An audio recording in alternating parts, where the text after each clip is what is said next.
This is Don Lemon tonight. I'm Pamela Brown in for Don tonight. And what we're learning tonight makes the horror of what happened in Uvalde even worse. It's hard to believe that is even possible, right? 19 children, 2 of their teachers are dead. And now police admit waiting to enter the classroom where they died, waiting for more than an hour while children inside were calling 911, begging for help. Waiting because they apparently believed it was a barricaded subject situation, they as in police, not an active shooter. That was the wrong decision, Texas officials say. For the benefit of hindsight, where I'm sitting now, of course it was not the right decision. It was the wrong decision, period. There's no excuse for that. There are so many unanswered questions tonight, but let's not lose sight of what this is all about. 19 children shot to death in their classroom, 2 teachers losing their lives as they try to save their students, and a country demanding to know how we stop this. CNN's Ed Lavandera is in Uvalde tonight. Ed, this is absolutely horrifying, this admission. What is the latest? You know, Pamela, one thing you need to remember is that for officers to work on school campuses, they go through a training mission, and part of that essentially outlines that if officers in these situations are not willing to go into these rooms, confront active shooters, and basically risk their own lives, it simply tells them, this training manual tells them, that they should find another line of work. So 3 days after this tragedy at this elementary school, that is the reality that so many of these families are dealing with, how drastically this story has changed. I was misled. I am livid about what happened. Explosive reaction from the Texas governor to new information about law enforcement's response on the day of the Uvalde shootings. The information that I was given turned out in part to be inaccurate, and I'm absolutely livid about that. And it is imperative that the leaders of the investigations about exactly what happened get down to the very seconds of exactly what happened with 100% accuracy. The governor's press conference coming after the Texas Department of Public Safety said police were wrong in waiting to go in and eliminate an active shooter after he'd started killing students and teachers. It was a wrong decision, period. There's no excuse for that. Texas embraces active shooter training, active shooter certification. Every officer lines up, stacks up, goes and finds where those rounds are being fired at and keeps shooting until the subject is dead, period. The decision to back down from an active shooter was, according to officials, made by the school district's chief of police. The incident commander at the time it's believed that in fact it was a barricaded subject, that we had time, there was no kids at risk. The admission comes after he laid out the timeline that day. At 11:27 a.m., a teacher, he said, had propped open a door to go outside and grab her cell phone. Then the gunman fired shots at 2 people near the school grounds. There's multiple shots fired at the school at 11:32. At 11:33, the suspect began shooting into room 111 or 112. At 11:35, 3 police officers entered the same door as the suspect entered. Gunfire continued while as many as 19 agents were still in the hallway, but they didn't go in the classroom until a janitor brought the keys. Second grader Edward Silva was in his classroom when the shooting started. At first they sounded like something was popping. Kind of like fireworks. Just after 12 o'clock, the 911 calls began from a child inside the classroom where shots were fired. She identified herself and whispered she's in room 112. At 12:10, she called back, and room 12 advised her multiple dead. 12:13, again, she called on the phone. Again, at 12:16, she called back and said there was 8 to 9 students alive. At 12:21, you could hear over the 911 call that 3 shots were fired. At 12:36, 911 call, it lasted for 21 seconds. The initial caller called back, child called back, was told to stay on the line and be very quiet. She told 911 that he shot the door. At approximately 12:43 and 12:47, she asked 911 to please send the police now. 11-year-old Mia Cerrillo was inside the classroom with the gunman. Her aunt said she had to save herself. Mia got some blood and put it on herself so she can pretend that she was dead. By the time the tactical team breached the classroom and killed the shooter, he had been in the room for more than an hour. And Pamela, while Texas Governor Greg Abbott says he was misled, he would not say exactly who misled him when he was briefed the day after the tragedy here in Uvalde. We've also made multiple attempts to reach out to the Uvalde ISD police chief. We have not been able to reach him today. I was able to ask the superintendent and the mayor here in Uvalde if they thought that these police chiefs, the city and ISD police chief, should resign or be fired. They refused to answer the questions as they walked away. All right, Ed, and we're also getting this new disturbing information tonight about threats the gunman made on social media. Seems like huge red flags here. What can you tell us? Well, CNN has spoken with 3 different social media users of an app called UVALDE, which is popular among teenagers. And according to these 3 people that we've spoken with, the shooter here made threatening comments, threatening to sexually assault female teenagers that he was talking to on this social media app, as well as live streaming threats to shoot schools. And those 3 users also tell us, as far as they could tell, the account stayed up. It was not taken down. We have reached out to UVALDE. They say that they are cooperating with investigators in this case, and that they're also investigating an account that has since been taken down, and monitoring that and checking out exactly what was said on there. But clearly some signals that this danger was lurking out there for sure, Pamela. And you know, Ed, you know just as well as I do, this happens so often with these mass shootings, right? When they go back and retrace their digital footprint, the warning signs are there online. Ed, thank you. I want to bring in Jennifer Gaitan. She is one of the parents who is waiting outside Robb Elementary School, pleading with police to do something, anything, while the gunman was inside. Thankfully, her daughter survived.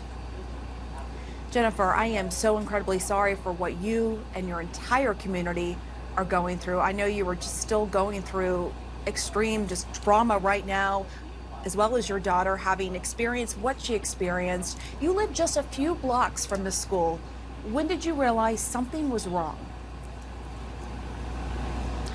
Yeah, I realized that something was wrong when I saw a cop coming down every street for the past 3 blocks that were, right here down the street from my daughter's high school. I mean, from the elementary school. I just had a gut feeling that something was wrong, and I came, and sure enough, I was probably one of the first parents that was on site that got here first, and I stayed and I witnessed so much, and it was a horrible moment, horrible. And you're outside the school not knowing how your daughter is doing inside the school. You're trying to get information. Meantime, you say your daughter Jaslyn survived because of a brave substitute teacher. Explain what happened. Yes, my daughter had let me know that they heard shootings outside that were hitting the windows, but they didn't break. So the teacher, quickly told them, hurry, get it behind the tables, turn off the lights, and that's exactly what they did.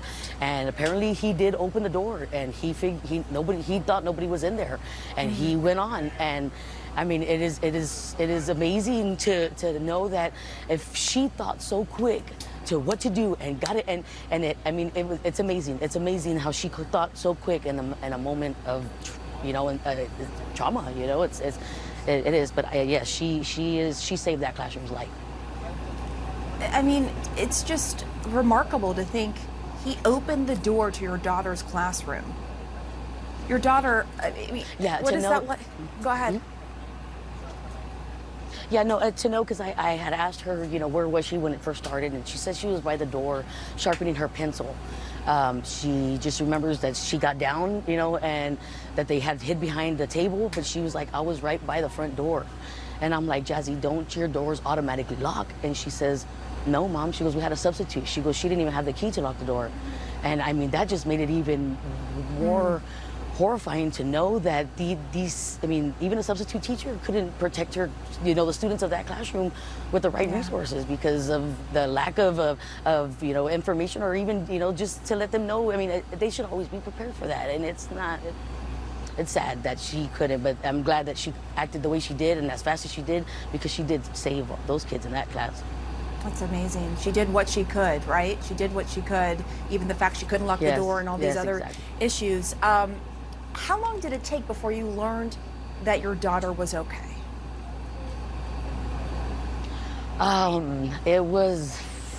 We got here about between 11:28 and 11:36. There was people, I mean, the cops were getting off with their guns, and I want to say maybe about 2 hours that I want to say that, because if anybody started releasing kids, they released three classrooms before they started bringing out anybody from the room where the shooter was at. Wow, so 2 hours, you're staying outside the school not knowing if your daughter is alive. And here's a video that you took. Yeah, and go ahead. Go ahead. No. I was just gonna say, it was tragedy, because I mean, I wasn't just thinking of my own. I mean, I was trying to help kids, guide them, and help them get, because they're terrified. They're coming out crying, hysterical, and you know, we're just trying to help all the kids get safe, and you know, but it was just unimaginable, and yeah. Unimaginable is the right word for that. I mentioned you took a video actually of the desperate parents pleading to go into the school and get their children out. How did police respond? Oh, honestly, I think it was probably the worst, and because we were behind the cross tape, and you know, we're asking and begging them to do something, and I mean, if you can see in one of the videos, I mean, the cop gives me a thumbs up. And that's after he's already had physical confrontations with me and tried to put me down. And I mean, I feel like it was totally, they were not concerned about the real trauma that was happening inside. They were, parents didn't start doing any type of outrageous actions until they saw kids getting CPR outside, and that's because they know that we waited almost an hour, maybe a little bit more than an hour, and finally seeing kids, like, I mean, you can be out in a minute, it's just a matter of seconds. And they honestly, I think they did. They waited too long, because I was out here, and I mean, I'm not the only parent that witnessed it. It's sad that a lot of parents witnessed it, and then to see that they're saying that it was, you know, they got in here quick and handled business. That is not the way that happened. Yeah, and now the governor is saying that he was misled. He was wrong when he said that. He says that he was misled, and we're finding out today that in fact 19 police officers at least waited outside in the hallway for an hour for more resources and backup to come in before the gunman was killed. I do want to note we reached out to the Uvalde Police Department about the rough treatment that you described. We have not heard back, but you also took this video of a parent being restrained by an officer. I want to play some of that. He's trying to get his kid, dude.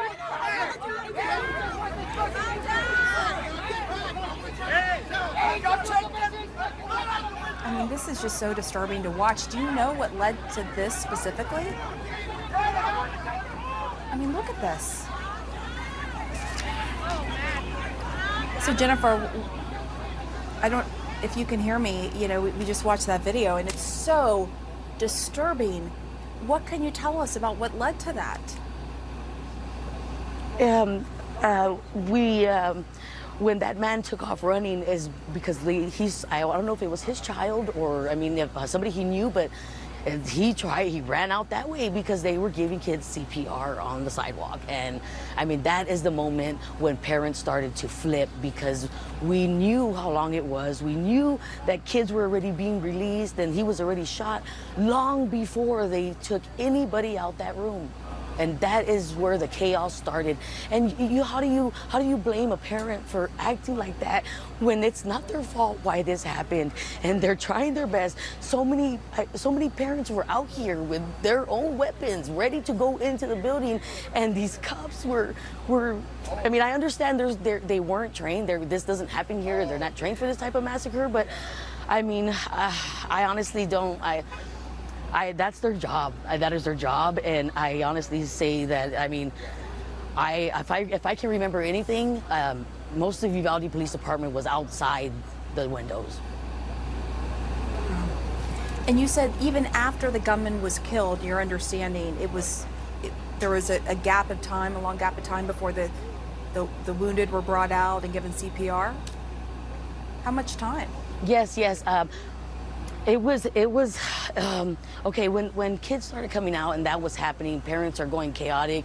They start moving the yellow tape back, and you know we all moved back or whatever. I was about 10 yards from the tape, and you know this all. I think it was a state trooper that, you know, he kept, you know, like just picking at me, and I'm crying, I'm yelling at him, and I'm like, go save the kids, like y'all worried about us. We are not doing anything. We are not trying to cross that tape. We are, you know, it was just so sad that we couldn't do anything but stand and watch, because if somebody did try to do anything, they were pulling out tasers. If you can see in one of the videos, they were pulling out tasers to tase these parents because they're concerned about their family. And that is like, that was wrong. It was very wrong. And I mean, like I said, there was more than a few parents that witnessed how long it actually took for them to even start bringing anybody. I mean, it was horrible, and I just feel like they didn't take this complaint, or what you know, the beginning of the situation. I feel like they didn't take it as serious as it got, and it's the lack of for one being urgency. How that door should have never been unlocked. That door should have never been unlocked, and that should have been the school. I mean, schools are very strict when it comes to a lot of things, but that should have been a mandatory thing that should have been done every morning when over 150 kids are in those buildings. It's ridiculous.